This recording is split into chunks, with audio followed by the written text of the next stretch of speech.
उसके mummy papa कचरा उठाने का काम करते हैं, जिस वजह से उनके घर में 2 वक्त के खाने के साथ लोगों की गालियाँ और ताने भी आते हैं। एक दिन नमिता कचरा उठा रही होती है कि तभी फोन में देखते हुए एक आंटी वहाँ नमिता से टकरा जाती है। छी छी, ए लड़की, तू देख कर नहीं चल सकती क्या?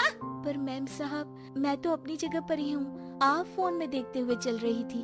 अरे, एक कचरे वाली होकर मुझसे जुबान लड़ाती है।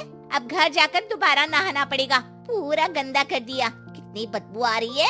ऐसा बोलते हुए आंटी वहाँ से चली जाती है और उनकी बातों से दुखी नमिता आंखों में आंसू लिए काम करती रहती है। इसी तरह दिन बीतते हैं और एक दोपहर नमिता अपनी मस्ती में गाना गुनगुनाते हुए कचरा इकट्ठा कर रही होती है कि तभी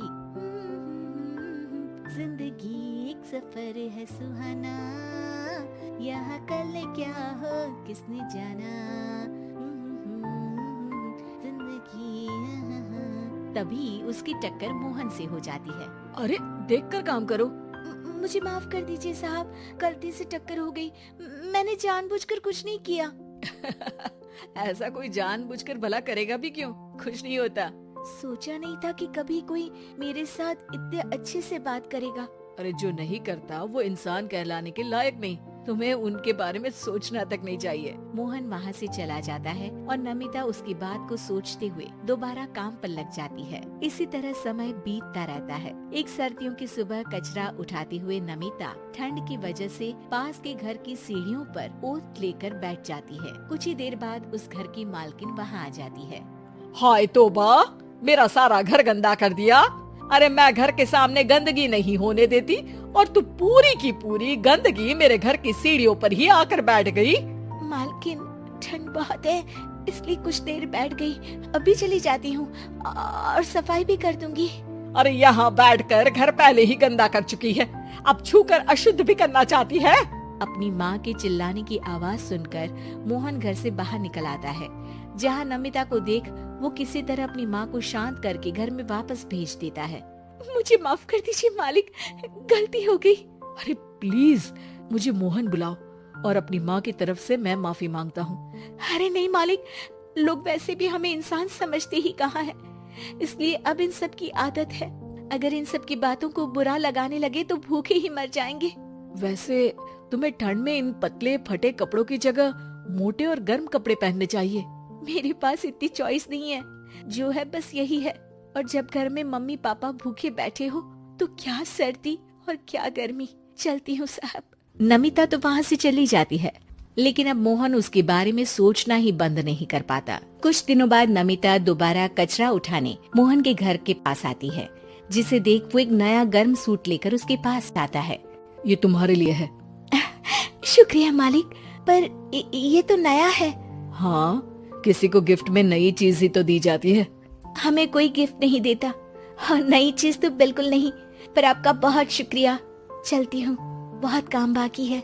एक बार फिर नमिता मोहन को अपनी सीधी बातों और साफ दिल से प्रभावित करके चली जाती है। अब मोहन उसकी बातों और सोच में खोया रहने लगता है। जितनी बार नमिता उसके घर के करीब आती है, वो किसी न किसी बहाने उससे मिलता रहता है।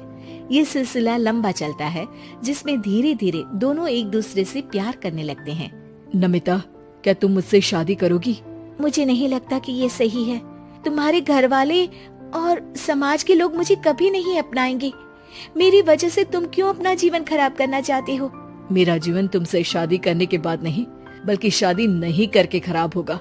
मेरी बात मानो, सब ठीक होगा, भरोसा रखो। मोहन के प्यार और उस पर भरोसे के साथ नमिता शादी के लिए हाँ कह देती है और अगले ही दिन वो दोनों कोर्ट मैरिज कर लेते हैं। इसके बाद मोहन नमिता को लेकर जैसे ही घर पहुंचता है तो वहाँ उसकी मम्मी, जो अपनी सहेलियों के साथ किटी पार्टी कर रही होती है, उन्हें एक साथ देखकर हैरान रह जाती है। हाय राम, कल मुही करम जली, तुझे एक दिन सीढ़ियों पर बैठने के लिए कुछ जरा बहुत बोल क्या दिया, तूने तो बदला लेने के लिए मेरा बेटा ही फंसा लिया।